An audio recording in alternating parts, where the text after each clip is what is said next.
Welcome back, everybody! Map number 1 in our our second best of 5 of the day. My name is Bahamut. On the left-hand side, we got Team Kure, and on the right's gonna be Team YEAAAAABOI.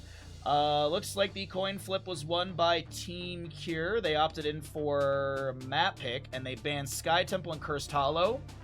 Garden of Terror and Alterac Pass were banned away by Team YEAAAAABOI, and Team Kure will choose Dragonshire for map number 1.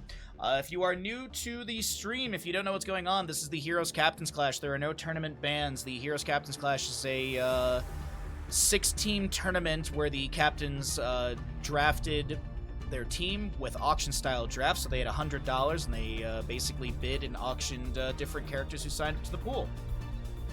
So you cannot sign up as a team. You literally sign up as an individual player, and you get drafted based on your skill and popularity, because it's all a popularity contest, chat. Secretly, you know what? I'm gonna go ahead and break the silence. I'm gonna tell you all that it's all a popularity contest. That's the only the most popular Heroes of Storm players got drafted. Has nothing to do with skill or how active you are in the community. It's all popularity. Be sure to complain in the Discord about it.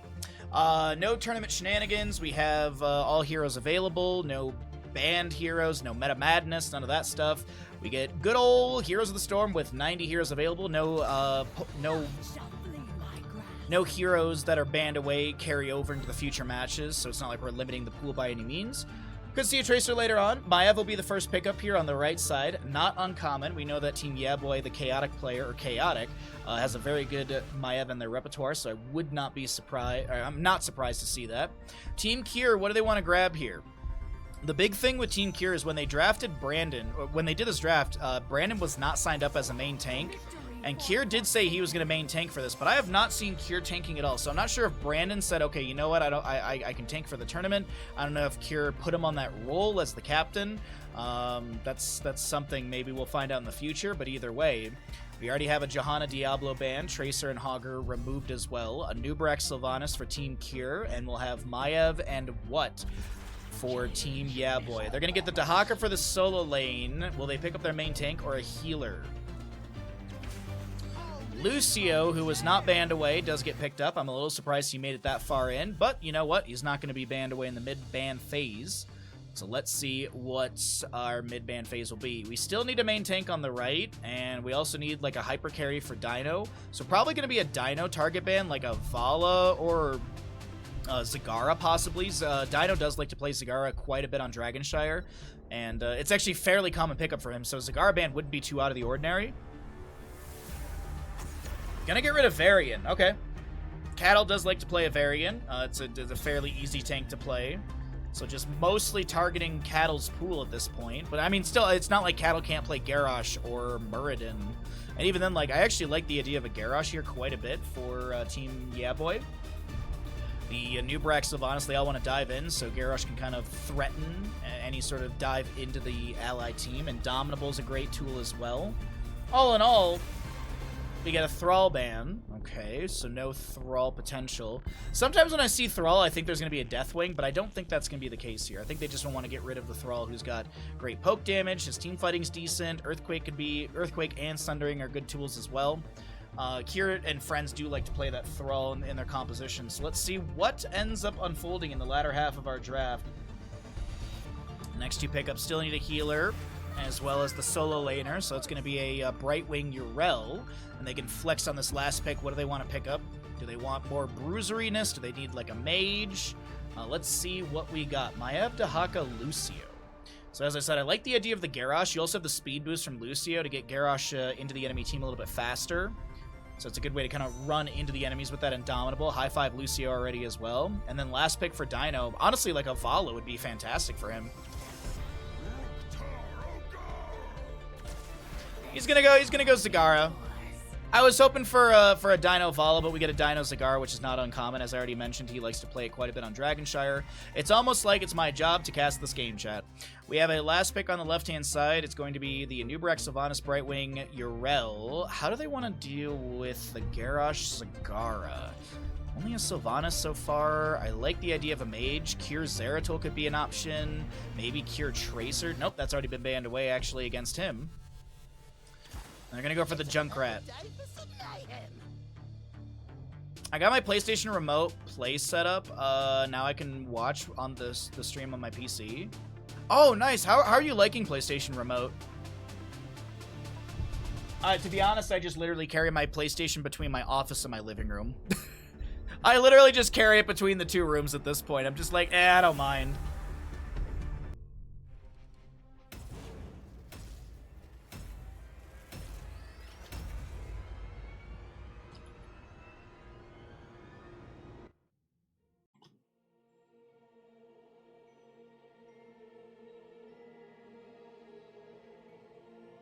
Yo, what's up, Kalavov? I don't know if I saw you earlier, but welcome. Happy Sunday. Cheers. It's very good, but I do have it all hooked up via Ethernet. Oh, so it's probably really good. Yeah, I was going to say Wi-Fi. I guess it really just depends on how far away you are and the thickness of your walls and the strength of your router and stuff and your internet. So I'm sure there's a lot of factors, but if you have Ethernet, yeah, that's probably hot doggy.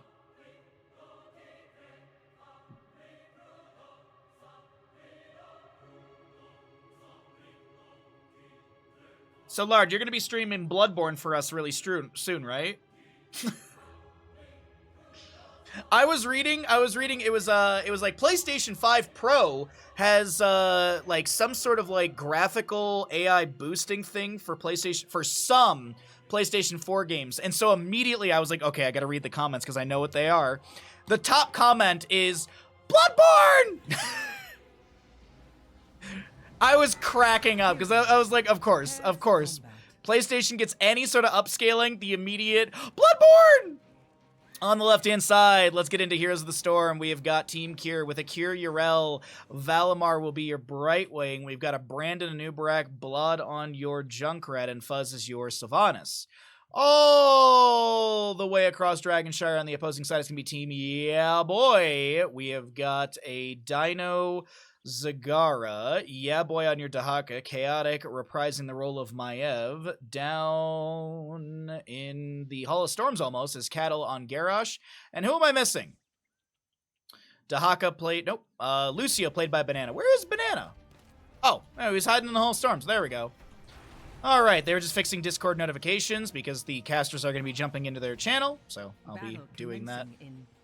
I'll be jumping into these player channels here, so let me tab out so I can actually see the two channels in Discord, and so I can easily hop into these. Twitch prediction is up and available. We got 420 on Team YEAAAAABOI, and 12,000 for Team Kure. Wowee. Dahaka with Tissue Regeneration. Cattle going to be picking up the Warbreaker level 1. Extra wound timers for the Junkrat, Dauntless, Legion of Beetles, Overwhelming Affliction, Hyper Shift as well for Brightwing. Kure just being harassed a bit by Banana. We'll see the Corpse View. Oh, wait, hold on. Avenging Wrath will be caught by a tongue, but Kure's going to be fine here. It's no big deal. Junkrat, Brightwing clearing out mid, and Zagara starts setting up creep in bottom lane. Everybody loves watching Scrub play those games. No FromSoft bros will judge. Oh, yeah. Oh, absolutely. Why don't you just parry Pontiff?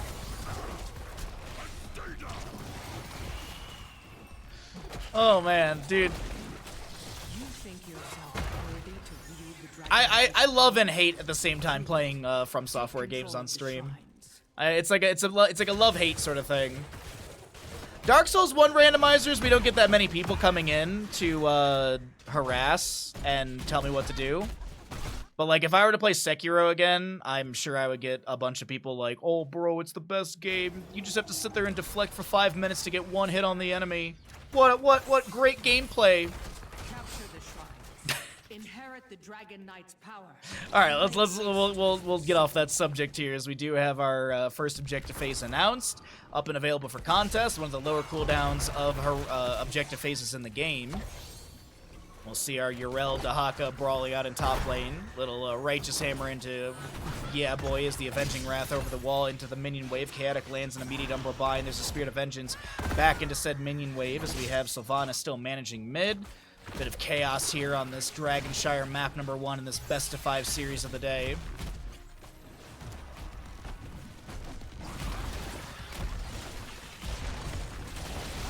Initiation of the Dino. The Concussion Mine connects the Polymorph from Brightwing to follow up. Dino trying to get on out of here. Lucio providing a bit of speed and some clear, as that is going to be Brightwing chasing in. First blood does go over to the side of Team Kure.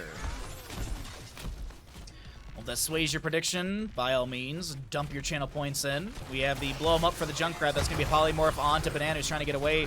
Bet of Barbs level 4 for Brandon, as he's going to be thrown over the wall by Cattle. Little sound wave from Lucio. Brandon trying to get out of here. Fuzz comes through. The Groundbreaker from Garrosh finds 2 stacks to Hawker, brush talking in. Will he be able to jump onto Brandon immediately? Yes, absolutely. Great brush talk, good drag, and Dahaka sets up a counter kill for his team, though he will have to meander his way all the way back up to top. He does grab the minion wave through mid, so it's more stackage on his level 1, because he needs to get full essence 10 times. So 50 essence, and then, well, technically, actually, every time you need to get 1 more, right? Because you go to 51, 52, etc., so. But either way, I mean, regen globes gather more essence as well. I apologize. Looks like Maev did go down to the Junkrat in bottom lane. Seems like Brightwing was able to assist in that kill. We can actually take a look here really quickly. Let's see what we got. Yeah, it's just basic attack from Junkrat. Yeah, just sustained damage from Junkrat realistically was a little too much. Phase shift from Brightwing goes into the mid lane. Cattle trying to delay things out with the help of Lucio. Banana gets the push off through. A sound wave as well. Banana harassing here. Valimar is just going to continue those autos coming through. Did go into Magic Spit level 4. Has the critical miss level 7. Cattle with the Indomitable trying to get Fuzz over the wall, but this is going to be Cattle so very low. Fuzz will be able to trade here as Chaotic does get a couple Fan of Knives into the face. Meanwhile, in bottom lane, I apologize, Dino trying to chase onto Blood, but won't be able to get the infested drop. And so this will be Zagara picked off in bottom. 4-2 in kills, favoring the side of Team Kure.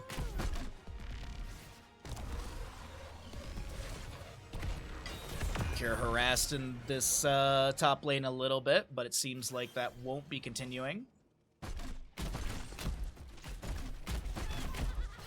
Level 10s are almost here. We'll cycle through the other numbers. We've got to figure out a good time to jump into comms for these teams. Probably going to be around the objective phasing when someone gets a Dragonite post level 10. Until then, we'll just continue to see what our early game looks like. Dahaka and Yrel still brawling out in top lane. Dahaka getting some early siege in the forefront gate. And Dahaka kind of winning out the top lane up against Kure for the time being. I like how it's team captains up against each other in the top lane. Lucio amps things up, the available Dragonite in mid, but you do have Kure making sure no one's able to get that while the allies are busy in bottom lane. Rotation over into mid. Nubrak just mounting up. I thought he was going to try and burrow in and find something, but not before this level 10 will hit. YEAAAAABOI lands drag onto Kure in the top lane. Another minion wave crashing into the front gate.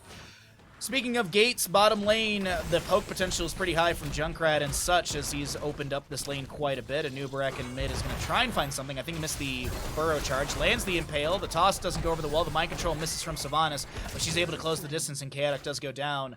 A 5th kill over the side of Team Kure. They shift into top lane, I assume.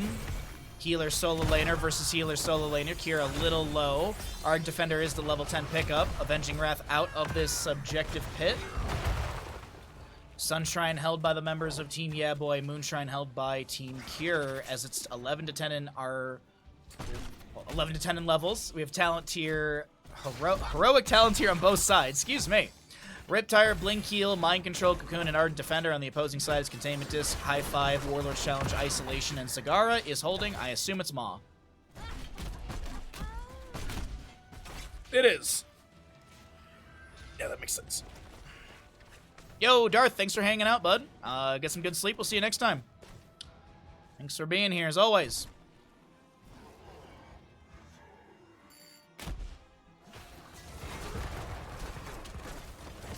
Alright, well. This will be our Garrosh making it out of mid, just fine. Still no Dragon on either side. 3-kill advantage over the side of Team Kure. As Banana continues to hold and harass around top. Brightwing trying to get on this point. Banana heads on over. Reverse amp activation. Nice Righteous Hammer, Polymorph, Burrow Charge from a Nubrak into Impale, and that'll be a dead Lucio in top. Can Junkrat get mid? Unfortunately, no, because Zagara will hold control, and Garrosh was rotating up as well, so it does not look like Blood will be able to grab any sort of objective. Dahaka goes down on top. Sorry, I thought Cattle was going to make something happen over here in bottom. We missed the Dahaka kill from Sylvanas. Activates Black Arrows. Anubarak finds Chaotic, who's able to get the Vault of the Wardens. And this will be the Fort Front Gate taking some decent damage. Urel in mid lane chasing Cattle. Dino and Kure just kind of passing each other. Mounted. 13 talents here on the left side. Team Kure rampaging through Dragonshire, map number 1. As Cattle gets a toss onto Kure. That'll be the end of it. Kure going for objective channel. Cattle delayed. Lucio looking to jump in. I think Zagara might have had one little delay right there. But in the end, it is going to be Team Kure with this objective. Mind Control connects onto the Lucio. The Anubarak burrows in. The Warlord's challenge to answer. Banana getting low. High fives away. The damage over time. The damage over time is enough. And Sylvanas finds the kill as we jump into Team Kure comms. I can't save him. Yeah, Can we save it? Maya stop. Yeah, he doesn't have free either, no free either. What's D? Oh, yeah, D. I stun. Poly next. I'm still hitting. He's low. Nice. I web. Maybe we kill after. No maw. Yeah, go for it. Stun 1. Yeah, coming tire here. I think I'm okay. Maybe I can still see. Alright, I'm leaving. Maya is there. I think we're okay. Ivy, yeah, I'm fine. Yeah, just get out if you can. I'm getting That's a lot fine. of that. Yeah. I'll back up. I'm going fully back. Are there camps we could do when this DK ends? I think Our siege is up. Hearts is up. I'm gonna do siege. I wanna go finish Mid, yeah. I think we insta the campsite. Let's just be ready to do this. Yeah, I'm here. Like, I'm close enough. This is our last fight before 16, though. Maybe we don't want to give it to them. I think we just get the wave. We'll see them coming and then we leave. Yeah, let's. Okay, they're already here. Can we run? I'll just get mid. I'm getting mid for free. Don't fight down there. I'm waiting for 16. Yeah. I'm getting a top wave, like a deep top wave. Play really slow bottom. I'm like. Garrosh is here. I'm backing up. Yeah, we chill. I know. We chill. We don't even play off this trap. Maybe a boop, but I'm not stunning. I could come with 16, like after midway. I'm gonna do that. I'm waiting here. I want to do bot camp as soon as Yo, this Zag is deep here. Alright. Waiting for you, mid. We can't. Okay, I'll run. We can come. No, let's just go. No, we can do bottom. It's fine. We go bottom. Fine, it's safer. It's safer. We can maybe even invade their easy after. Okay. They're playing. Brightwing, make sure this guy's healthy. I'm walking in here. I'm with you. It's half. On it. I want to play this. Could you guys get here? No, they don't get here in time. I'm yellowing. I have ult. Okay. I think you're okay. Yeah, I got this. I have ult. Maybe I got one here. I missed. Here. It's kind of we missed a lot. Just push the fort a little. I'm gonna get top. He could dig on us. This yeah, isn't he safe. could dig. I'm playing this up dig. I can. All right, let's jump out of those comms. We got to hear a little bit of the Dragonite phase and a little bit of the post-Dragonite phase of what they were aiming to do. A bit of chaos in those communications. Just a lot of ideas that are being thrown out and trying to figure out which one they want to really go on. And some of them were a little too late, as you saw in that camp. Kure was saying that he's going to YOLO for it. Gets hit with a containment disc and can't steal it away. And pretty much at the end, you heard Brandon, unaverted, say, well, yeah, we kind of blew a lot. Not much was gained, so they all back away. 16 talent tier advantage, though, for the side of Team Kure, as they will be able to continue their hold over this Dragonshire map with our next objective phase here. Earn his power and destroy your Second objective phase of the game is here and ready to go. We're just waiting for the shrines to open up. We'll see blood on this Junkrat grabbing Moon Shrine. Fuzz activates the Black Arrows. Anubarak anchoring just above. He's got the burning beetles, the mad lads, if you will. And those will be able to reveal some of the Zagara creep. And honestly, this Zagara is not getting the value I think Dino was really anticipating, or what we've seen in the past either. 7 kill difference. Team Kure playing this pretty good. Kure thrown out of position, activates a Righteous Hammer. There's going to be an upper bind to pull him out of position. He does have Ardent Defender. High five from Lucio will be coming out. Isolation from Dahaka does miss. Kure jumps over the wall. Tunneling Claws from Dahaka, so he gets the Lurker Strain Bop. Lands the drag onto Junkrat. Immediately the Warlord challenge coming through, and that will be Junkrat going down as the Cocoon onto Maiev does connect. Devouring Maw finds no one. Ardent Defender from Urel is available, but the phase shift from Brightwing will be utilized. Containment Disc onto Anubarak. Fuzz able to get out on the north side of our screen. Kure being pulled out of position, activates the Ardent Defender. Gets pushed out of position again. That's a drag from Dahaka, and Team YEAAAAABOI lock down a double kill. And that's going to bolster the experience ever so generously and maybe close that gap between these two teams, or maybe just maybe even see Dahaka in bottom lane. Dragonite goes over to the right side, and we find out what Team YEAAAAABOI are going to be thinking here. And it looks like that's exactly what we're going to do. Let's jump into their comms. Now it burns. Lite mana value. I think otherwise it's already good. And then we'll see what else.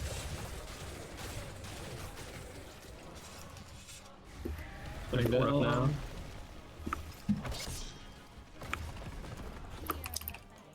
It's my build Junkrat, by the way, not Jump build.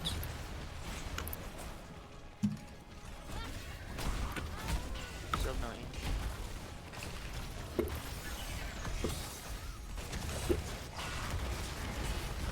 All right, absolutely riveting comms from the side of Team YEAAAAABOI. Wowee! I mean, it was so explosive. I couldn't even follow what they were saying. Two completely different styles of shot calling in this game right now as the bile drop comes down from the Zagara, getting another stack. That's an isolation onto Brandon. The Riptire dragged and activated onto the face of YEAAAABOI as Kure will be hit with a containment disc. The Dragonite Savage Charge will not get the kick he's hoping for. The Mind Control does find this Garage just after the Dragonite phase expires, but no one will be able to capitalize on a kill into Cattle, and it's 19 to 18, about a half a level difference or so between these two teams, favoring the members of Team Kure.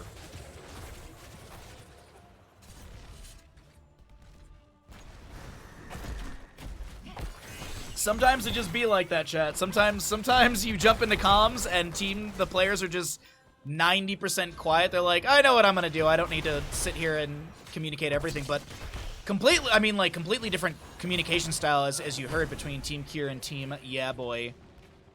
Thinking of all the possibilities, trying to go through what they want to do, this and that, and then silence on the opposing side. 20 talents here will be here soon for the members of Team Kure. And we'll see if they can play or they go for anything off of this advantage. Call the Dark Lady for the Sylvanas is a big pickup right there. Extra for the Junkrat, Invisible Friends, Brightwing, Rewind, Anubrak, and Seraphim for our Urel. Objective phase did expire. It should be popping up pretty soon. It's a low cooldown from when the Dragonite goes down to when the next one is announced.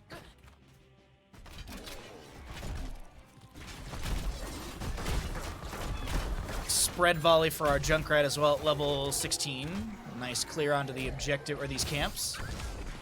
Dahaka pushes up a wave onto the fort in top lane. Only one fort has gone down on the left-hand side for Team Kure as Urel comes in with the Avenging Wrath. Dahaka tanking... no tower shots. It was on a minion. Phase shift from Brightwing. Anubrak coming in. Misses the Burrow Charge. He's got the Impale. Will he pop the Rewind to confirm another form of CC? Unnecessary. Did he have it off a cooldown? Just curious. He did. Good control from Brandon, not needing the 60-second rewind cooldown active. Dahaka dead for 51 seconds. 20 talents here on the right side. We do have the Titanic Might, the Pack Instincts, as well as the Mixing Fire, Shadow Orb Vengeance, and Contagion for the Dahaka. As no one's in bottom lane just yet. Junkrat trying to get down over here. Does have the Ripper Air level 13, so he has that cooldown, also ability to get across the map a little bit faster, and we see Anubrak, the priority Dragonite grabber here. What's the siege potential for Team Kure? Are they going to look for mid, or are they going to go for bottom lane where the triple camps are available? It's looking like bottom lane camp, or bottom lane keep front gate. Molten Flame misses. The Haunting Wave will reveal one creep. They're going to try... Oh, they won't clear out the other. Okay.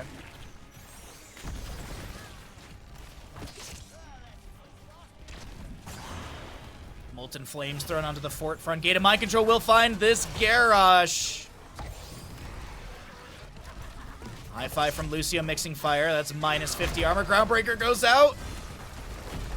Don't forget, if you're enjoying the stream, be sure to drop a follow. If you have a Prime Gaming available, be sure to use it. Every little bit of support for the stream helps us out a ton. Mind Control, Lucio.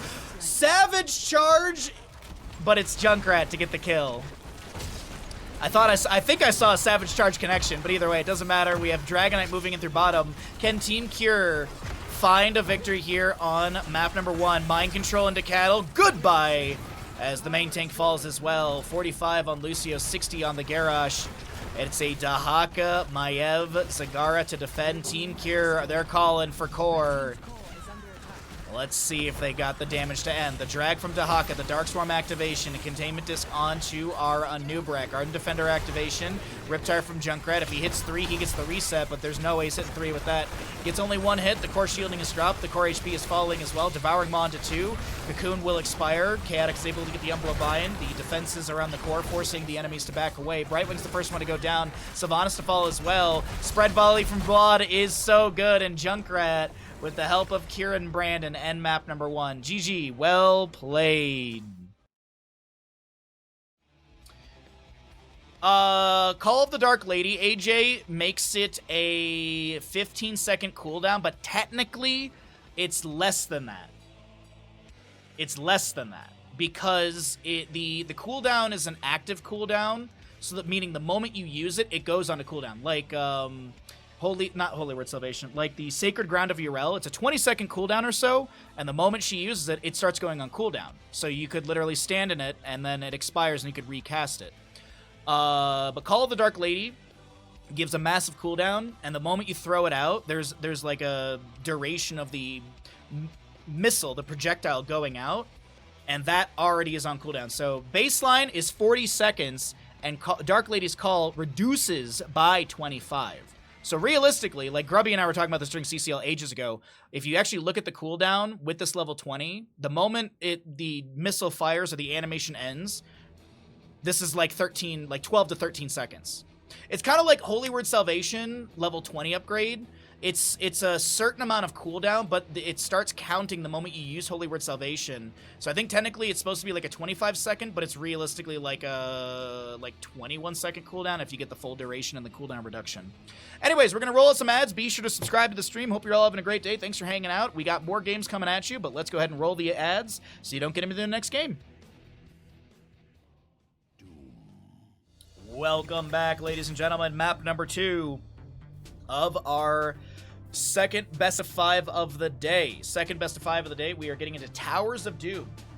The losing side of Team YEAAAAABOI opted in for map pick priority, and they are choosing Towers of Doom.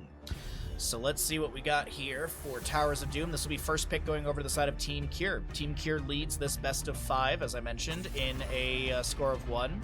Thank you. Oh, you're welcome. I hope I was able to explain the Dark Lady Call upgrade fairly well. I tried to get through it quickly so we could get ads and stuff out, so that way ads aren't rolling. But we do have a little bit of overlap. That's okay. At least you're not missing any of the Prime Gaming. Speaking of Prime Gaming, I'm just kidding. We got Towers of Doom.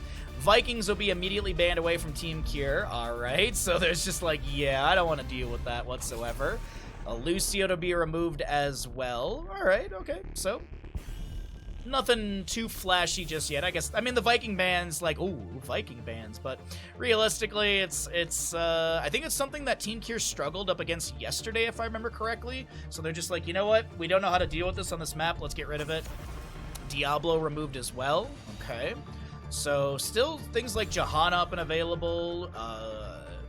Like shield glares are great for a map like this. I'm trying to think of like other main tanks. Muradin's pretty decent. Anubarek's pretty nice as well.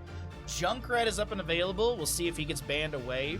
Tracer up as well. There's just so much. Like I will say though, Fuzz had a really good game on that Sylvanas, so I wouldn't be surprised if it comes through the ban phase, or if it doesn't get banned away, that there would be a priority onto it. Tracer banned, so I feel like this should be.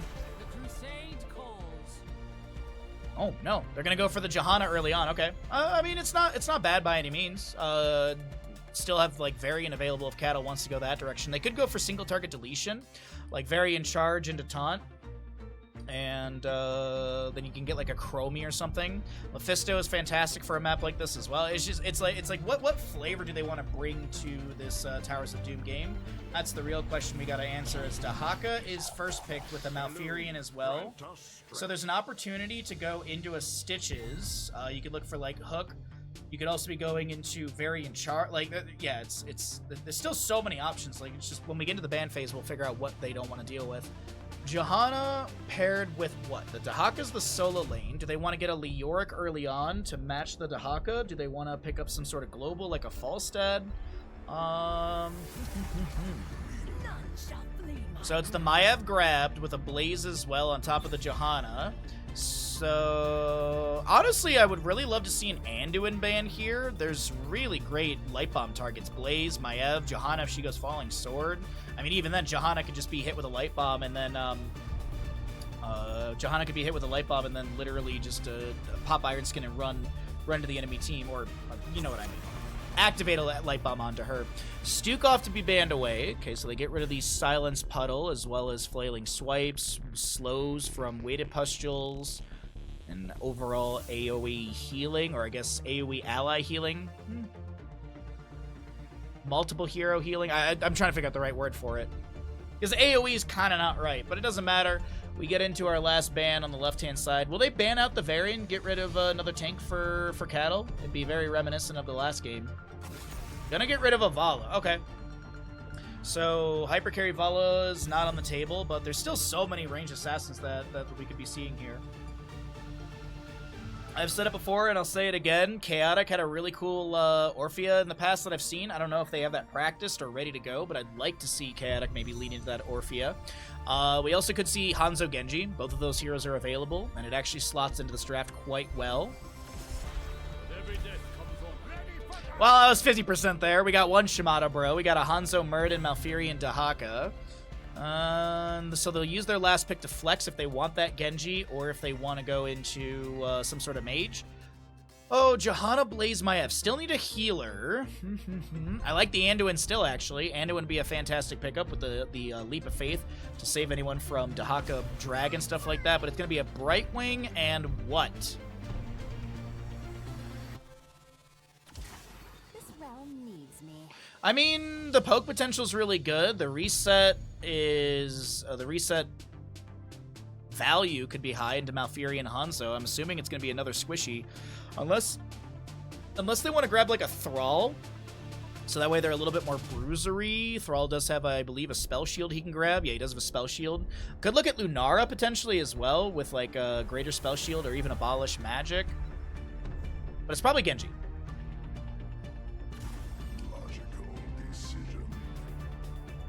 Oh, where's Ninja? Where's our lovely friend Ninja? That is the first Abathur of the tournament. Let's go. At least the first Abathur I've seen. I am pumped about it. Let's get into the game. Holy heck. Abathur coming through. Hello? Chat?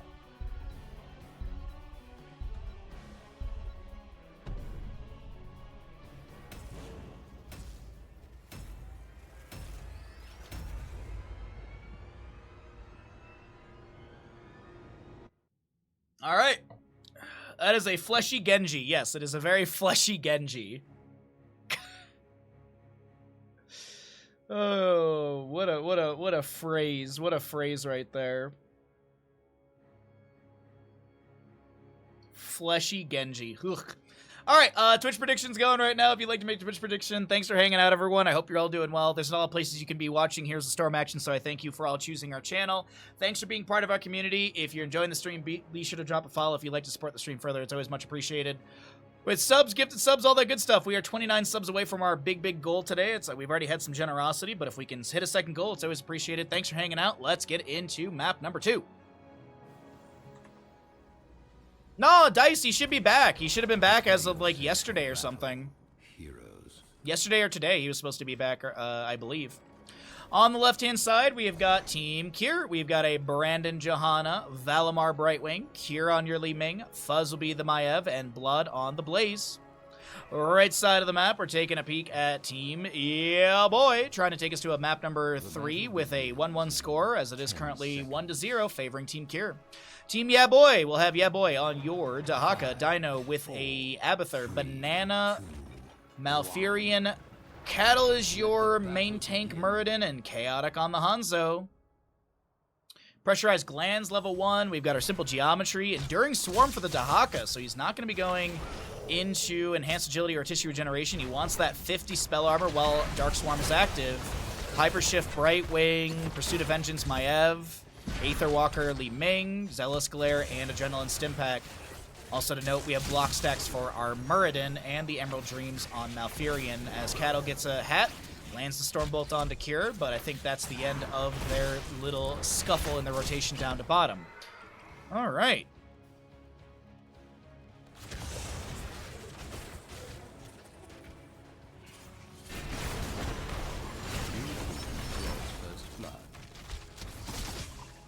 Malfurion will fall. First blood from Maiev. That sways your Twitch prediction. That is still going right now, by the way. Spirit of Vengeance. Umbral Bind. Chaotic tries to get the natural agility over the wall, but they're too close to the towers to try and make something happen. And Abathur had applied to Cattle as he has to Dwarf Toss away. And Abathur soaks up in mid lane as the minion wave crashes into the fort front gate. Invade under the camp over here. Sonic Arrow from Hanzo discovering this, of course. Malfurion. He's trying actually to pull one of the sappers out of position. Also Maiev as well on top of that. Spirit of Vengeance to back away. Vault of the Wardens. That's going to be a hyper shift from Brightwing. Pressurized Glance getting decent value. And Brightwing does go down. Muradin Dwarf tossing in the Iron Skin from Brandon will expire. And Muradin can't land or doesn't have a Stormbolt available. But it looks like the sappers will be cleared away here. And we'll see actually other side sappers to be grabbed by the members of Team Kure, or by the members of Team YEAAAAABOI.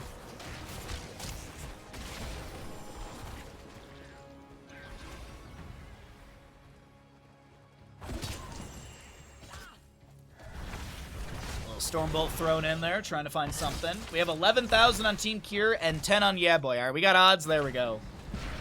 As long as we don't have Twitch predictions going into the dumpster. Currently have a Sudden Vengeance on our Maiev level 4, Magic Spit for Brightwing, Triumvirate, Sledgehammer for the Muradin. We have Needle Spine for the Abathur level 4. Or the Hero Stalker level 4 for our Dahaka as well as Muradin Dwarf Toss is in there trying to body block this Blaze. He goes for the Jet Propulsion, but I think there was a drag from Dahaka or something that landed immediately. Oil Slick ignited. Phase Shift from Brightwing comes through. Some Spell Armor as well. Oh, that's going to be an Arcane Orb from Kure connecting at max range. And a second kill for the side of Team Kure as our objective phase will be spawning. Blaze clearing out some of these Toxic Nests summoned by Abathur. Abathur is going to be showing around this. And by the way, Objective Vision is global if I'm not mistaken. So Abathur is, yeah, there you go. Abathur does show, but I don't think we're going to be seeing any invade or any sort of kill onto him. Kure in bottom lane is harassing and being harassed.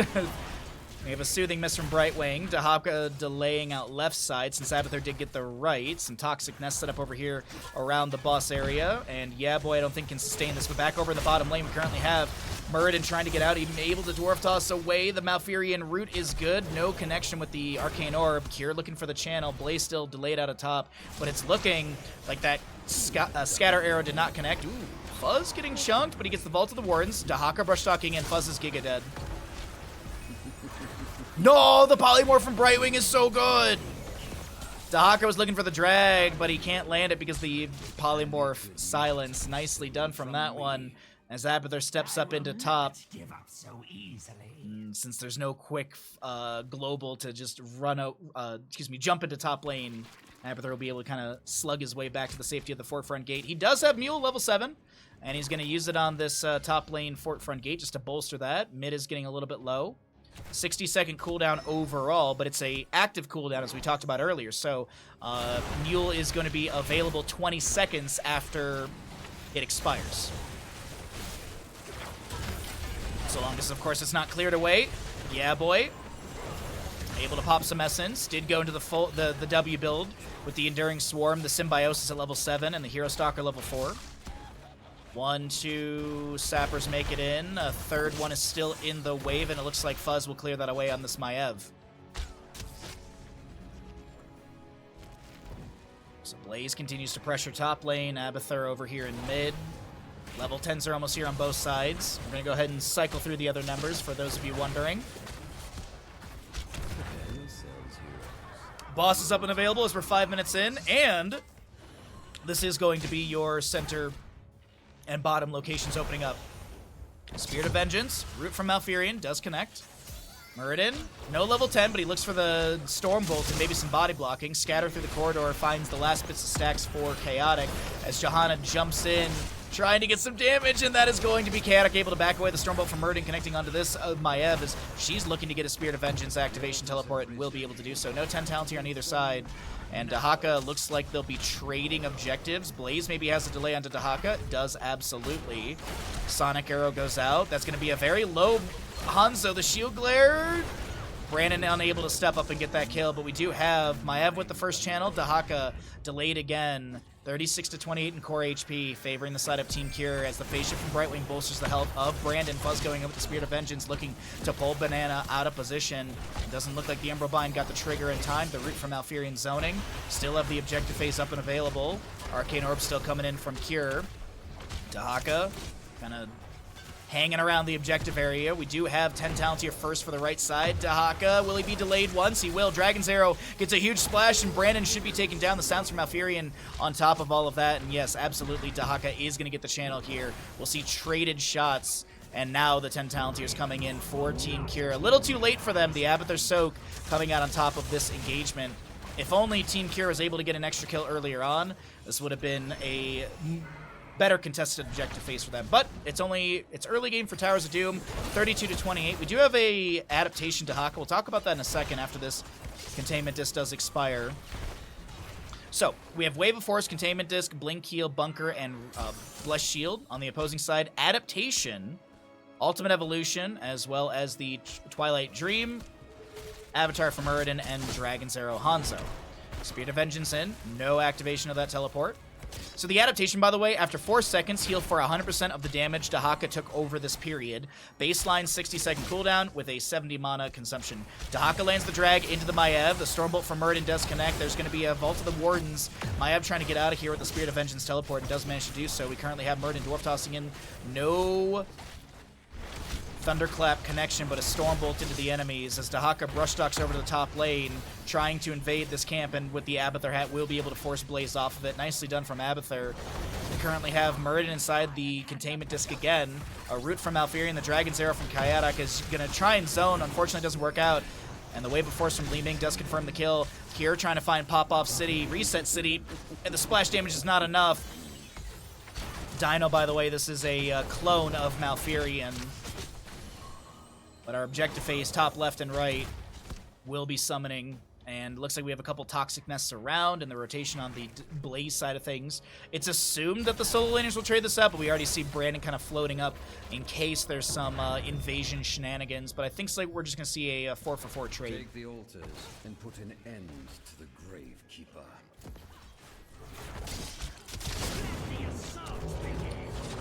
Containment disc goes out once again, no connection. Muradin Dwarf tosses in. Fuzz uses the Vault of the Wardens, and a Scatter from Hanzo does find a couple enemies. The Sonic Arrow does get vision as well. Fuzz trying to wiggle their way away from some of the CC. Does manage to get over the wall. Man, these Spirit of Vengeances have been very good for Fuzz. Fantastic mobility coming out from the Maiev players. 13 talent here. Will be slightly faster to the Abathur team. 3-2 in kills. It's Brandon in mid lane. Let's have a Blessed Shield available. Cattle's here as well. That's so much damage on the YEAAAAABOI. The healing over time. The Dragon's Arrow is huge. The scatter comes through. The sounds from Malfurion. The bunker comes down from Blaze, but it's Brightwing and Maiev to fall. Blaze trying to get his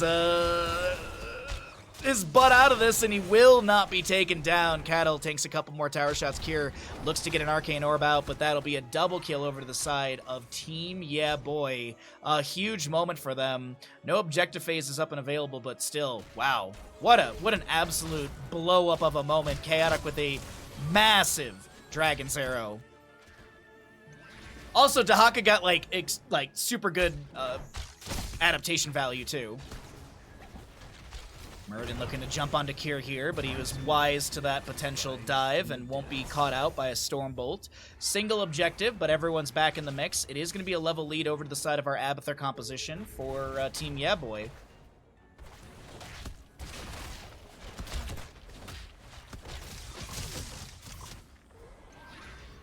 Malfurion gets the camp on the right. Dahaka working his way into this bottom engagement. And now is the time when really Team Kure need to find a couple kills. If Kure could get like a big reset potential, that'd be huge for them to equalize an experience, because that is just about a level lead off that Abathur. Muradin Dwarf tossing in, Containment Disc onto him. Toxic Nest being cleared away. There's going to be an ultimate evolution of Dahaka. So 2 Dahakas in this engagement as Blaze comes in. Chaotic looking for the channel. Is there going to be a Blessed Hammer to get the interrupt? Doesn't look like it. They're committed to the team fight, but that's a drag from Dahaka. Sounds from Malfurion. Brandon getting very low. The Dragon's Arrow. Wow, good wiggle from Valimar, and it is going to be a 24-24 game. Basically, parity has been found as no kills were achieved on either side from this bottom engagement. Great double drag, I think, from the two Dahakas there. Cattle able to avoid the Arcane Orb combo from Li Ming. 16, of course, faster for the Abathur team. Muradin lands the Stormbolt, able to Dwarf Toss away. So I'm just skimming his talents really quickly. Yeah, pretty standard for Cattle. Alright, well, 16s are here. 3/4 of a level to go. Double objective phase. Triple objective phase, actually. We will have one in the center location. Some scatters into the corridor. A Moonfire from Malfurion. Just trying to get some vision. Trying to maybe find someone who's set up there anchoring. Dahaka looking for that drag after the Iron Skin activates. Muradin misses the Stormbolt. Brandon just trying to run out of this one. He has a... he tried to get some done. Banana does go down, so there's at least a trade that's a reset. Jet Propulsion does find Chaotic, and that's a reset for Kure. Another Arcane Orb coming out, but it's just under... It's not... doesn't have the travel distance to take down anyone else. If they can take down YEAAAAABOI, this would be a huge objective phase, but I don't think they're going to be able to get it. Ultimate Evolution is available. Jet Propulsion goes out. There's going to be no Lurker Strain. But he's got a whole heckload of Essence, as I mentioned, that W build for Dahaka, as well as that 50 spell armor, so Li Ming unable to capitalize on him. They go for the Sapper Camp. Blaze will be able to go to Quick Wave in top, and then move over for their camps, or their objective. I'm assuming this will be a 8-for-4 trade? 8-2-4 trade? Do not disappoint me. Cattle looking for one delay. Maiev trying to just lock him in place. Immediate, yeah, love the containment disc. Blaze delaying out left side. So it looks like it's only 4-for-4. Right side being grabbed, center being done as well. The Haka clone is going to be cleared away. My apologies. Apparently Malfurion got caught out by the Li Ming in mid, and Kure, is going to be able to get the kill. And 4 more shots into the right course. 16, or 20 to 16. They're going to make it a bigger game. Chat, you can't get boss. Chat, you can only get boss if you're winning the game. Come on, chat.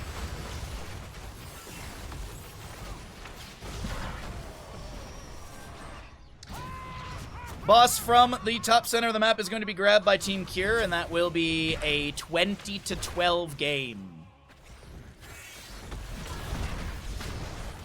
Nicely done right there as Muradin looks to clear things out in mid. Dahaka over in bottom lane, activating Dark Swarm. Spirit of Vengeance goes in as well from Maiev. No Stormbolt connection from Muradin.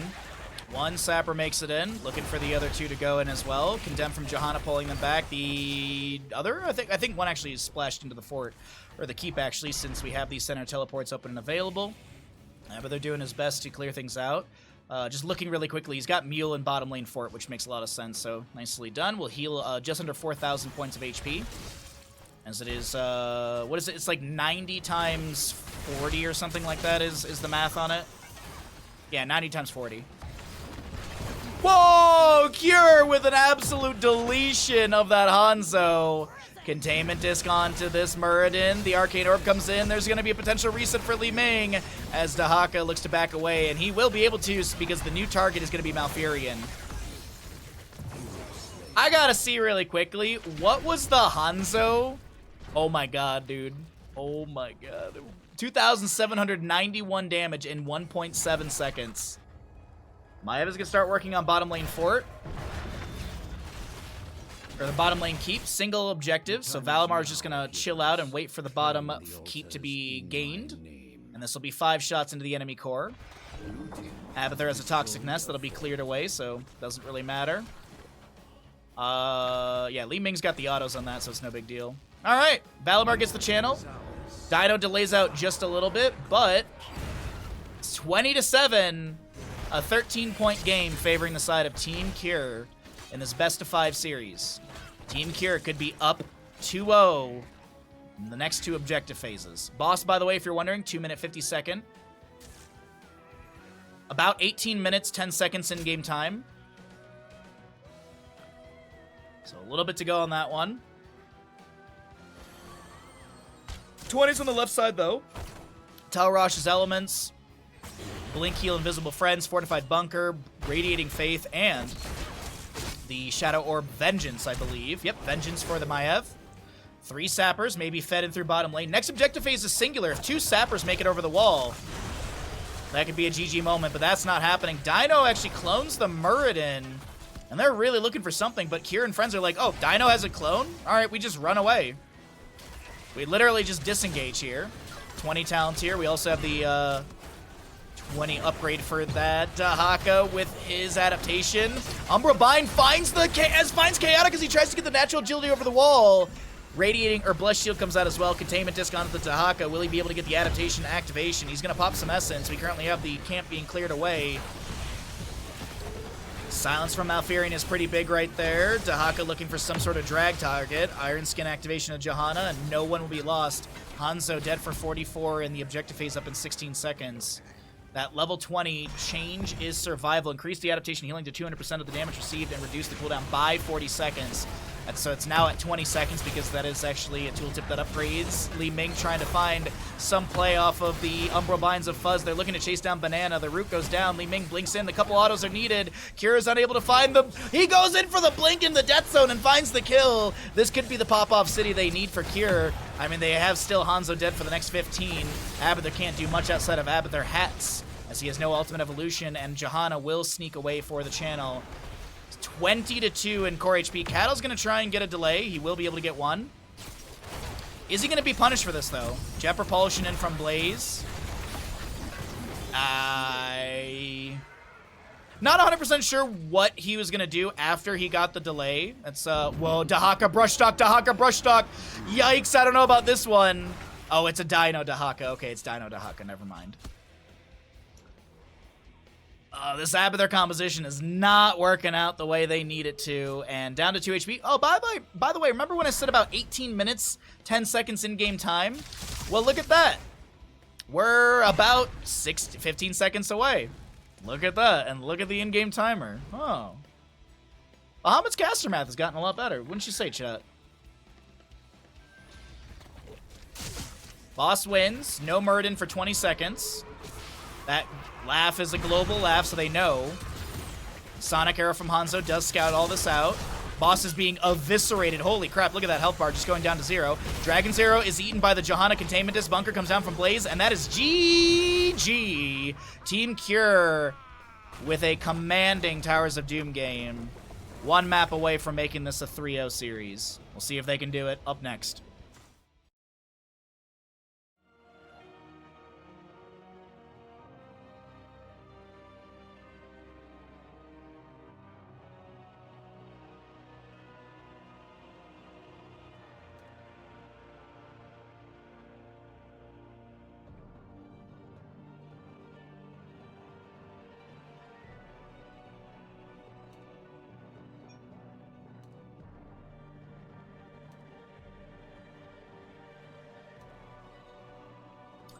GG's indeed. Wow. GG's indeed. Hey, I might be eating pizza pretty early today.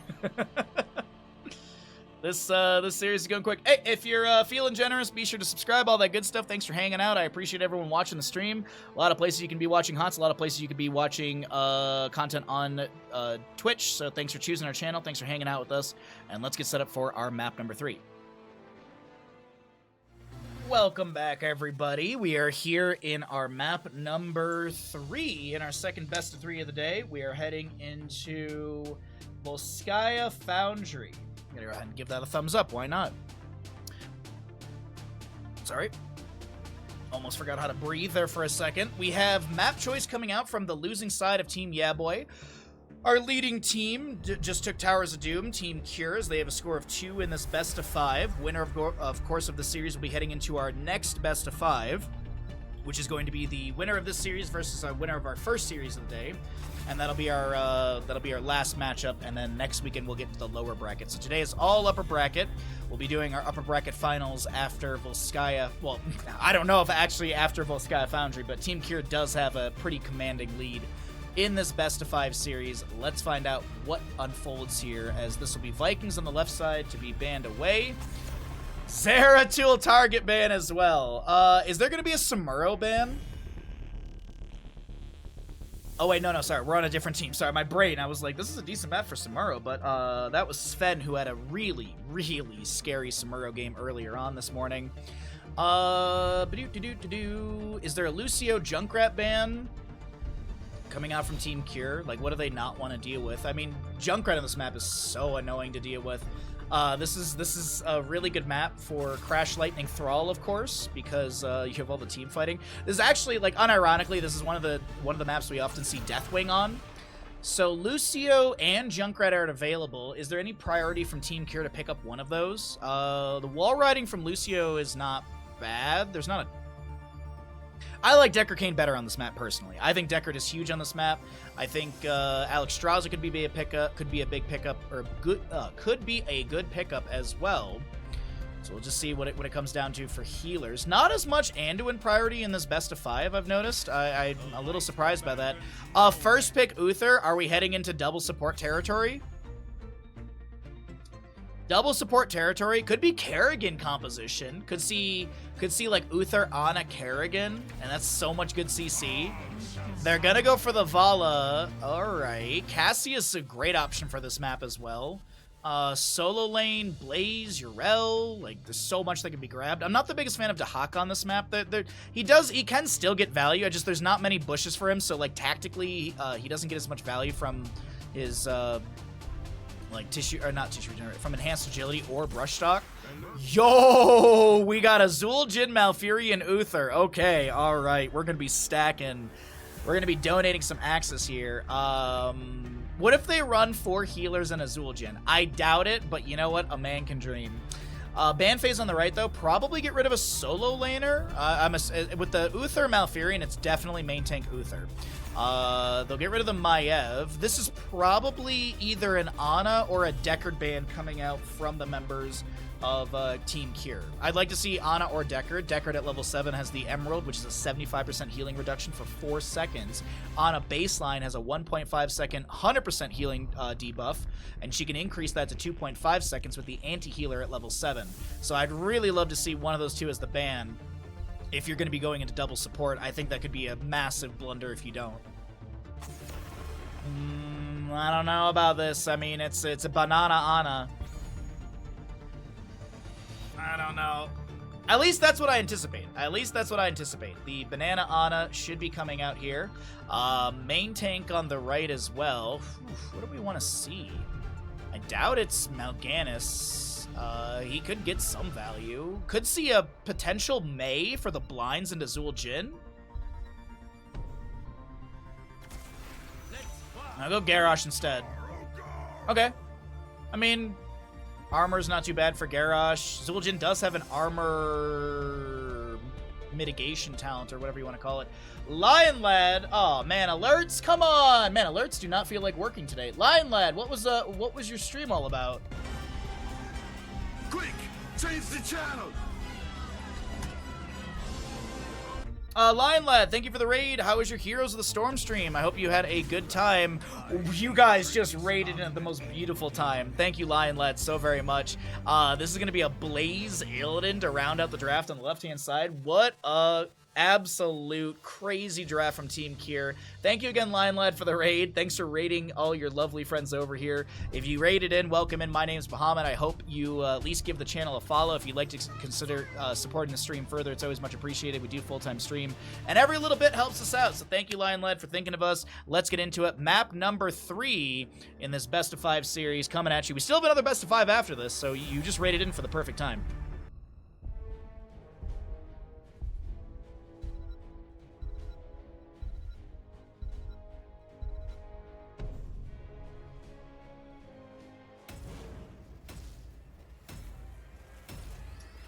Alrighty, let's get our Twitch prediction going here. Which team is going to be winning Volskaya Foundry? I don't think I've ever made a Volskaya Foundry bet. Wow, that's a new one. How do you spell Volskaya? There we go.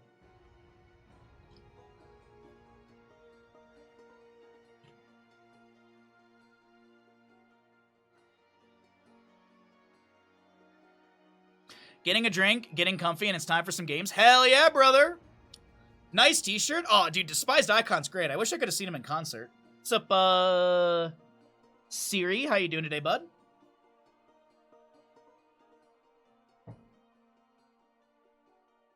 Well, if you're new to the stream, if you follow the channel, you can get yourself a chunk of channel points and use those for the Twitch prediction that are going on right now.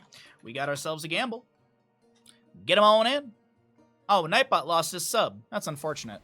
Right side of the map, ladies and gentlemen, we are loaded on in. We have got Team YEAAAAABOI down in this best of 5 series looking to take us to a map number 4 through Volskaya Foundry as their map choice. Leoric to be played by YEAAAAABOI, Dino on the Vala, Chaotic Falstad, Banana, Brightwing, and Cattle will be back on the Garrosh. Left side, we have got Team Kure with a Illidan by Kure Illidan. We'll be seeing a Brandon Uther, Valimar Malfurion, Fuzz on the Zul'jin, and Bloodcool will be your Blaze. You seen them once in let me try this. Mukin? I know it's not Munich. That's the American pronunciation. My dad taught me the proper one ages ago, but I don't remember it. My dad spent quite a few years in his childhood in Austria. I know it's not Germany, but I mean, you know, he at least knows the better pronunciations than I do. Uther, level 1, Hammer the Lightbringer. We have the Neural Stim Pack, or the Endurance Stim Pack, excuse me, for our Blaze. Zul'jin going Bone Slicer level 1. No Recklessness, no Headhunter. Zul'jin's actually going to drop his health bar. Cattle getting really low. Blood thrown out of position. But Cattle will not be taken down. Illidan level 1, by the way, is going to be the Immolation. We'll see the Emerald Dreams from Malfurion. Greater Polymorph Brightwing. No Hyper Shift this game. Fealty into Death for our Leoric. Auto Attack build for our Vala with the Creed of the Hunter. Groundbreaker Garrosh. And Auto Attack Falstad. Thank you again for the follow as well. Appreciate it, bud. Welcome to our lovely community. Whoa, we got 13k to 10k. That's some nice odds right there on the game. Thank you so much, chat. I mean, you know me, I want as much Heroes of the Storm as possible, but right now, Team Kure, they're having a fairly good series. Winner of this series, of course, goes on to our upper bracket final coming up next. So Team Kure could be heading into that upper bracket final in the next, after Volskaya Foundry.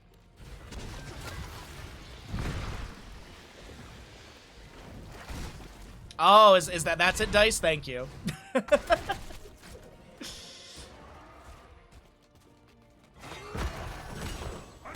Okay, Zul'jin may have discovered this. Garrosh, the Phase Shift, the Soothing Mist, the Polymorph onto Fuzz. The Groundbreaker doesn't connect. The auto attacks from Chaotic. They want to take down the Zul'jin. We'll be able to do so.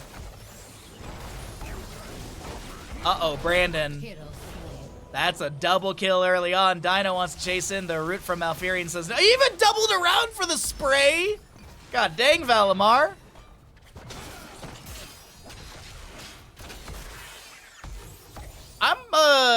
I'm wondering if this level 1 Bone Slicer was a... I mean, Grievous Throw now pierces through all enemy heroes, enemies hit, and restores 15 mana per hero hit. Additionally, Grievous Throw Mark is no longer removed by basic attacks. I guess, actually, you know what? I guess this makes sense if you're going to be going into the armor... Like, if you're basically going to, like, Grievous Throw build. Because there is, I mentioned, I think it's a level 13. There's, like, an armor... what's the word? I guess armor mitigation that can be added to the Grievous Throw, so Zul'jin doesn't have to be concerned with Garrosh armor. YEAAAAABOI is definitely dead. He's going the wrong way on the treadmill. Gonna play with a bit of vision. Moonfire gets the reveal. Fuzz trying to delay things out a little bit there, so that way they can get an advantage. Kure runs through the objective area, but won't be getting the channel on a control point A. Vala working through the top lane camp. Both camps on either side will be grabbed, and Blaze goes to soak up the top lane. Illidan be able to dash away just fine. Also, by the way, it's Kure Illidan, so Funz is not on the Illidan. For those worried about Shred. No, because essentially, like, it just makes it so that Zul'jin can bypass the armor. Like, I remember when Deathwing came out, everyone was like, oh my god, Deathwing is so crazy. How are you going to deal with him? And literally, I was talking to a HOTS dev at BlizzCon that year, and he's like, do people not realize that, like, Zul'jin is, like, a good counter? That, yeah, 7-sided strike Kharazim is a counter? By the way, that's a kill into Dino, so he loses one of his stackages of his Creed of the Hunter. Illidan does not chase onto Cattle. This would have been BlizzCon weekend, by the way, if they were doing BlizzCon. It is always like the first weekend of November. This would have been our BlizzCon weekend.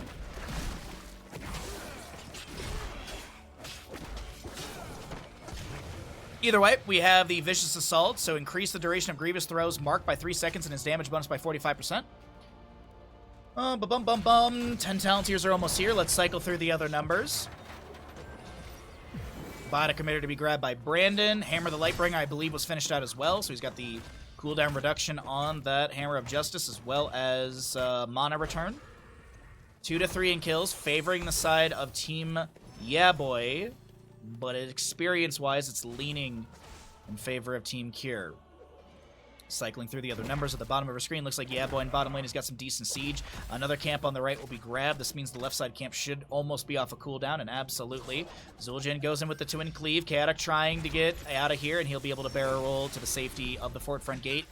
Uh-oh, hold on. Cattle was rotating up as well. Nah, he just gets a stack on Groundbreaker.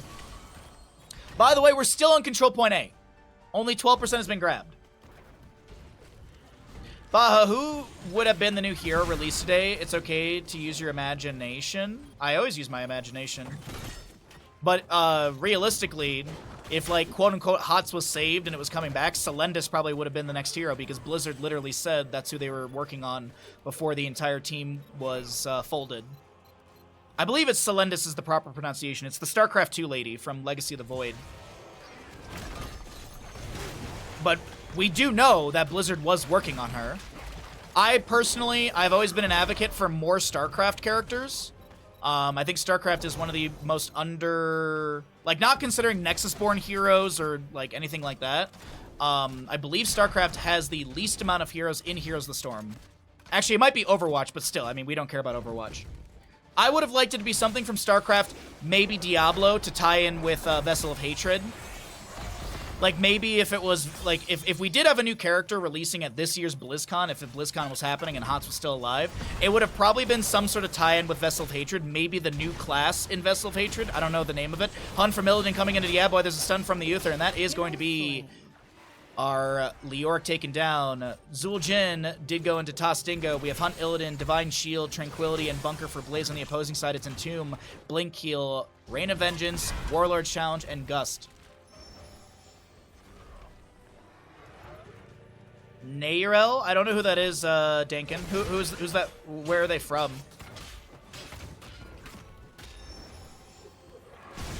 I don't know that name at all. Bale would have been cool. Bale would have been cool. Absolutely, Bale would have been cool from Diablo.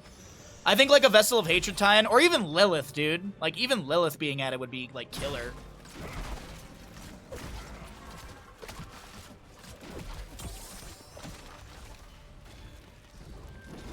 But I think StarCraft, like, you could get, like, what, Stetman could be, like, a cool hero. Overmind, I don't know how they would do it and make it unique from Abathur, but Overmind would be super cool. A lot of things. We could get, like, another rework of Arthas. Groundbreaker onto the Zul'jin. He throws down the Ensnare. There's a Warlord's Challenge, the Entomb, as well as the Toss Dingo activated. The Tostitos come through. The Gust from Falstad actually saving Zul'jin there, but it also might have been saving some allies as Fuzz tries to connect more axes. Only 10 stacks currently on these, the baselines. You want axe, as there's a stun, a root. Cattle trying to get out of this. The Zul'jin, excuse me, the Blaze goes in with the Jet Propulsion. Illidan still chasing in the Blink Heals from the Brightwing. Triple fortification camp. The Biotic Emitter's on the ground as well, and Brightwing will find the kill onto Uther. As Illidan now needs to dash away, he uses a minion to get out of this engagement, and Uther Ghost Form will expire. I've never seen 3 fortification camps used. Also, I've never seen a first objective go this delayed.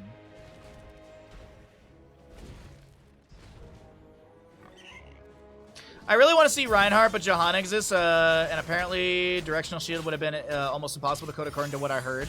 Yeah, I like... Reinhardt's cool and all, but like the moment we got the Reinhardt Johanna skin, I was like, we're not getting Reinhardt. And that was when we still, I believe, had development of Here's the Storm, right? Like we still had like some development. But the moment we got the Reinhardt skin for Johanna, I was like, okay, he's never being put in this game. Because if you remember, we used to have animated portraits in draft mode, but then too many people in the Heroes of the Storm community complained because they couldn't figure out what the hero was because some skins look like other heroes, and they would get confused, even though you could just hover over the thing with your cursor and it would tell you, this is Demon Hunter Vala, or whatever, you know? That's, honestly, that is like one of my biggest gripes. That we lost the animated portraits. That was such a cool thing for the draft screen. 16 talents here, almost here on both sides. I proposed it to a dev one time. It was during when they were, we had like the secret meeting with the devs. And they were talking about Orphea, I believe it was, when she released.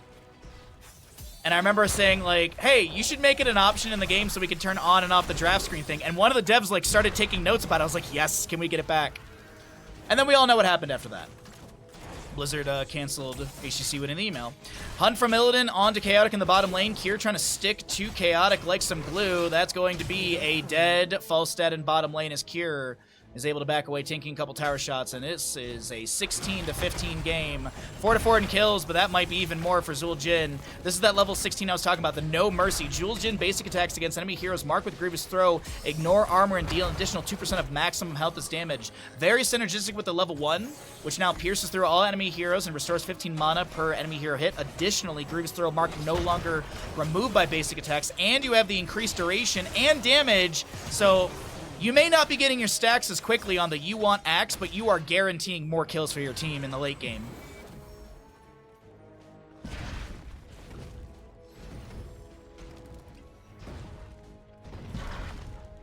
All right. Yeah, Reaper. Yeah, I didn't think we were ever going to get Reaper in this game, though. Reaper is, like, way too close to a Vala-type character. Vala Tracer, like, yeah. How do you make Reapers, like, stand out as not being man with 2 guns? Rain of Vengeance onto Kure. He's able to dive over to the sidewall that Zul'jin did take down. Still our first objective. 11 minutes and 22 seconds. Oh my god. They're actually going for it. Hunt from Illidan going into the bottom lane. They get a couple more % on this objective. Volskaya Foundry, Trickle Protector, but Dino now running to the left, trying to get out of here. The Entomb from Leoric does find Brandon, but the Jet Propulsion from Blaze will connect, and that's going to be Vala and Brightwing going down. Falstad flies in the bottom. He's immediately like, I got to get out of here. Just kidding. This was not the right direction I wanted to fly in. Illidan still trying to stick onto Chaotic. Gust from Falstad pushes away a few enemies. The Groundbreaker from Garrosh does find the 14th stack. Uther flanks in. Double stun with the Benediction and the Ensnare from Zul'jin. And this is going to be Team Kure finding more kills. Groundbreaker finished by Garrosh. The Bunker summoned by Blaze. Auto attacks raining in as Zul'jin does get the kill. Tostingo available, but he doesn't need to use it as he's able to break the connection from the fort shots. Reapers, you say? What's up, Chess? How you doing today, bud? Good to see you. It was fun to hang out last night and play some D&D.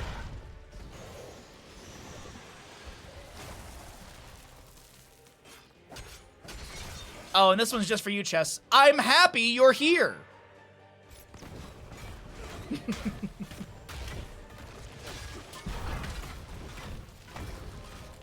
Alrighty, bottom lane fort is going to be going down. This is starting to be a massacre. It is, and I think that's exactly what Zul'jin wants. Control point A gets no more channel. I have never, in my history of casting, seen a team ignore Volskaya Triglav Protector 1 this much. Because, I mean, if you think about it, like, who do you want in the Triglav Protector? Like, nobody. Like, you just want to fight. Like, you want Zul'jin out of it, you want Illidan out of it, you want your double healer. I guess Blaze is, like, the only one to really put in there. I don't know, it's just... You get so much more value with just your Illidan and your Zul'jin out of it with the assistance of Blaze and such. And Snare goes out, Vala's the target, the Gust comes out, and no kill onto Vala. Has she died twice? Yeah, Vala's died twice, so she's down to 15% bonus attack speed.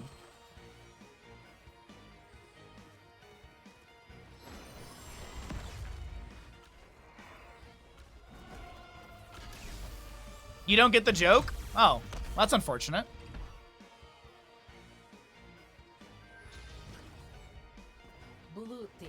F's in chat. F's in chat. Today was the day it died, apparently. 20 talents here on the left-hand side. Nowhere to hide. So basically anyone below 25% HP is going to be revealed. But also, Illidan has a true global. No limitations on the range outside of course, the heroes. He just needs to target. We do have the Bulwark of Light. We have the Amani Resilience, the Tranquility upgrade, and as well as Bunker.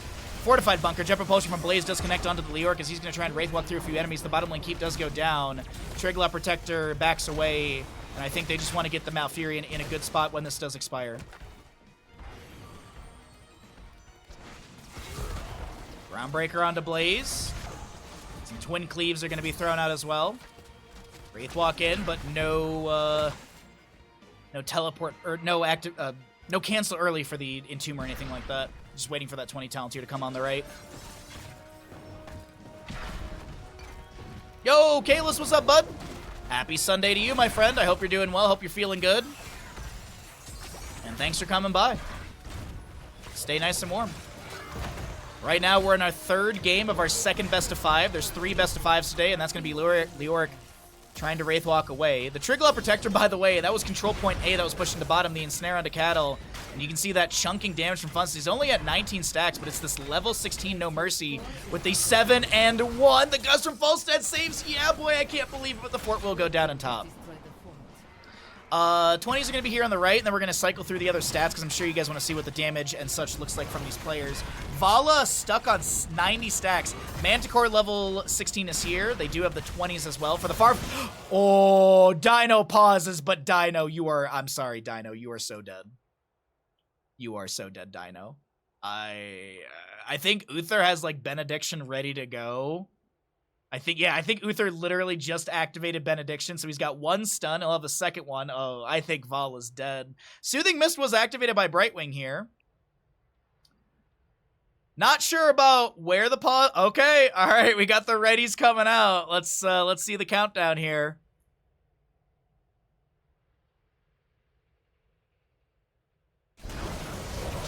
Ally tossed Illidan goes in, the Warlord's challenge, and it's actually Illidan the one to be picked off. A tactical pause from Dino and friends as they will be able to take down the Uther as well.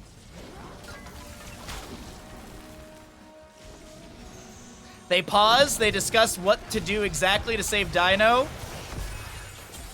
This will be fortification camp thrown on the ground. Fuzz trying to get out of here. I was going to say, Toss Dingo's available. He's got the level 20. He's going to get a handful of stacks here. He's going to get back to 50% HP and then go down.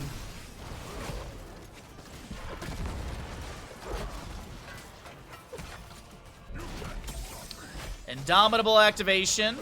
Interesting.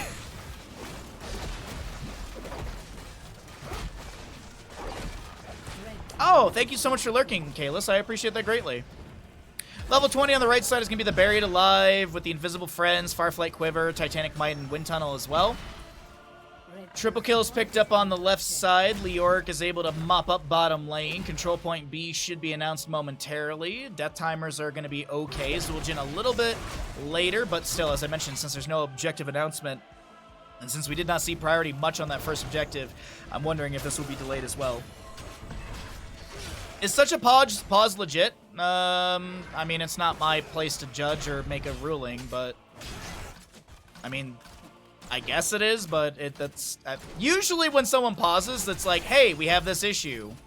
But oh well. I mean, you even see Kure said awkward. So Kure kind of called it out. That's for the tournament admins to decide.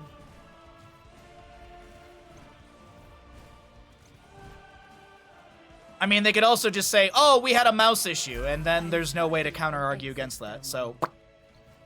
It is what it is.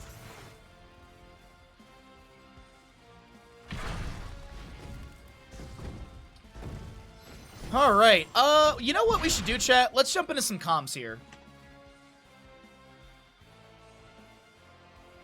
Close, because... Yeah, I'm not showing yet. I haven't showed yet. Oh, we see Leo, okay. They're here somewhere. I'm still not. I'm just letting the wave push it. But we need to get that wave back in if we can. Yeah, I'm working on it. Safely. I'll just hold here. As soon as I show on bot, I want to hunt it on there.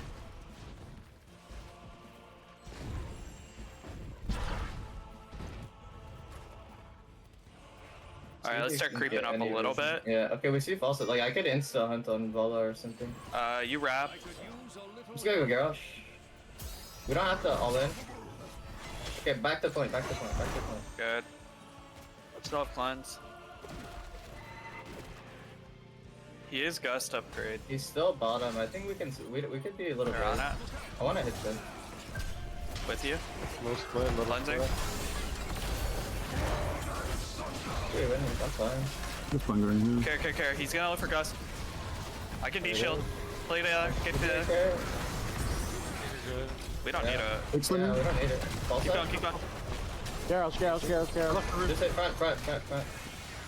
Keep hitting front. I still have D-shield. Hard to chase Okay, right go now. back point. I have double go back stun. point. Oh, okay.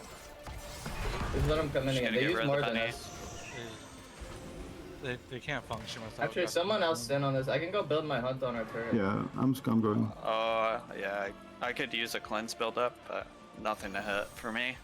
Yeah. I can get look us. root mid maybe. No. Cleanse. It's, Yeah, okay, we're we're getting with point it. for free. Getting point for free. Just chill for now. Let me build my hunt and pressure it. I want Bunker if we fight, like before we Okay. fight. Okay. Might just They discount get Leo. Gust back in time for that though. They're 5-manning again. Let me finish this turret. Then I think we just fight, bro. We have D-shield. I'm gonna hunt in again.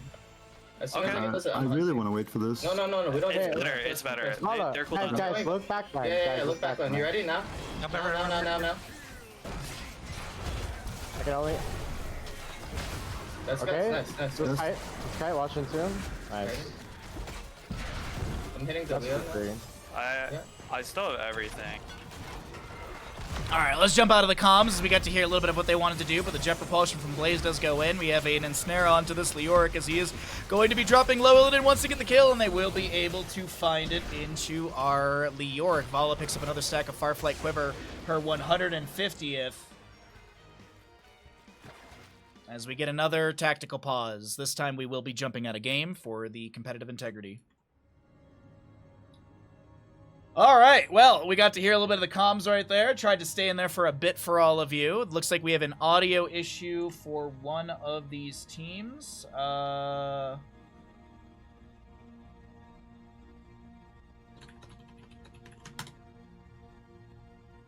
Okay, so that looks good. I don't have a cup of tea. God dang it.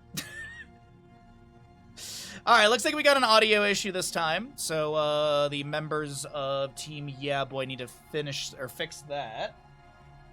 They're going to go ahead and get that resolved. 2, 4, 5. So everyone's in their Discord channel. And we're just going to wait for this to come through. So let's see. The kill into Leoric, he's going to be able to cheat death a little bit. He's cheated some death already. Let's see here. 6.28 seconds. 76%. You've already got Brandon on point. There should be Trigger Protector going over to the side of Team Kure. They've got a bottom lane wave stacking up. Catapults right now, 20 minutes in. Currently dealing... Oh, it's not doing the math for me. They're dealing just over 500 damage. I think it's like 513 damage or so. And those are actually pretty close to getting to the keep and bottom.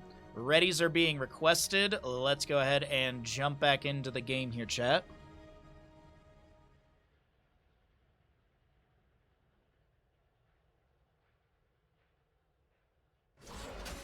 All right, audio issues have been resolved. We've got Brandon on point. Illidan is just continuing to auto things to get his ability cooldown. For those that don't know, you may have heard keep saying, I want to build my hunt. So Betrayer's Thirst, by the way, basic attacks you for 30% of the damage dealt and reduce ability cooldowns by 1 second. That does include his heroic.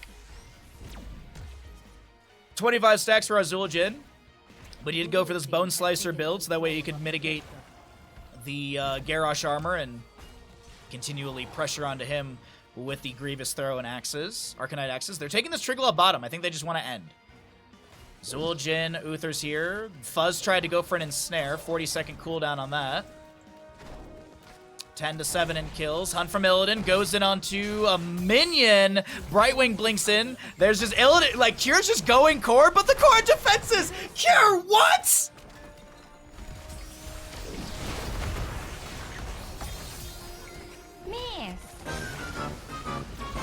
I don't know what just happened. Did he misclick a minion or something? What in the what?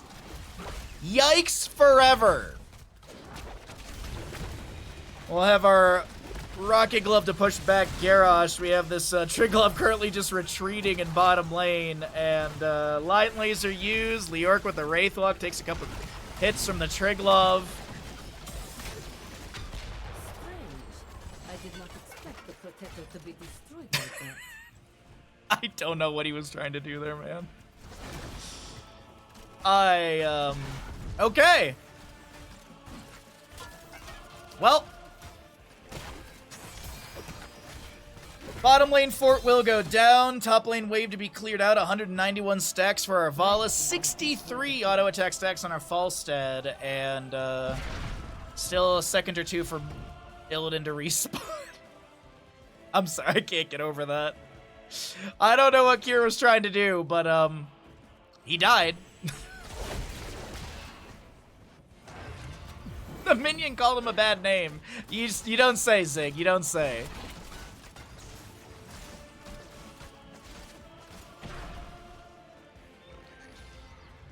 Alright. Well.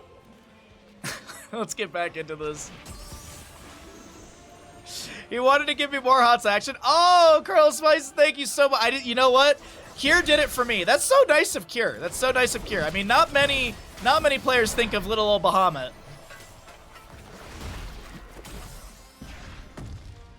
Alright, well, Illidan is back. All heroics are available. 2 charges of Rain of Vengeance, 1 charge of the Blink Heal for the Brightwing. She's probably getting a second one back in a second, and absolutely she is. Blaze pushes up top lane. And we have a tentative moment in this map number 3. Team Kure, if they win this, they just go on to the upper bracket final coming up next. If they lose, well, we continue this best of 5 series. It's either more... Oh, Blaze in the bush. Who are they going for? Illidan dives onto Dino, immediately dashes back.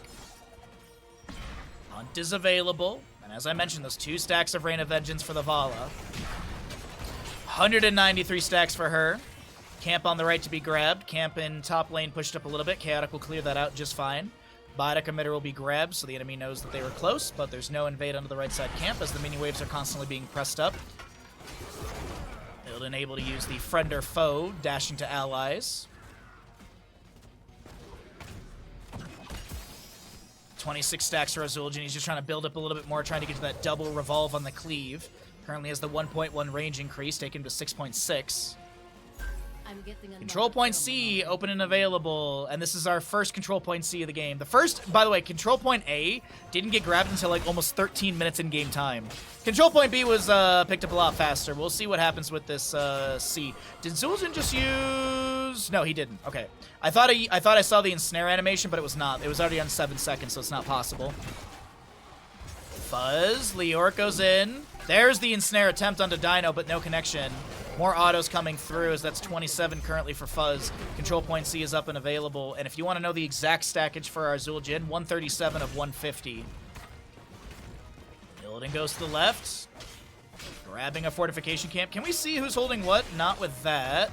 Not with that either. Okay. Yeah, it doesn't show. Well, either way, Blaze with 1, Illidan with the fortification camp. We have double fortification camp and biotic emitter on the right side. Control point C is up and available. 25 to 24, just about 25 to 25. A 2-kill advantage to the side of Team Kure, but the experience is quite close. Groundbreaker finds Zul'jin. There's a cleanse as well from Malfurion. Illidan hunts in the ensnare. Will go out to this Leoric, who's going to try and Wraith walk away. The bunker comes down for Blaze as Blaze looks for a Jet Propulsion afterwards. No connection. The Tranquility, Serenity, Malfurion will expire. And a couple buttons have been, or a couple abilities have been used. 3 heroics on the left side activated. The Bulwark of Light for our Uther is still available, but it's not going to be utilized here. Divine Shield Uther. There's going to be that connection onto Blaze as well. The Wind Tunnel from Falstad pushing some enemies away. And Kure's able to jump onto the conveyor belt to back off just fine. Illidan looking to step up here. Our Zul'jin is done with his baseline stacking, so he's got the double revolve on the cleave. No Arcanite Axis. Illidan jumps onto the point. There's a nice ensnare, well, with the Grievous Throw as well. That No Mercy level 16 is a chunky talent. Gotta be careful. Vala vaults forward. Valimar gets hit with some Death Dealer damage. There's a Tranquility activation from Malfurion. Once again, Bloodpool misses the Jet Propulsion stun. Control point C left at 23%, and Tranquility expires once again.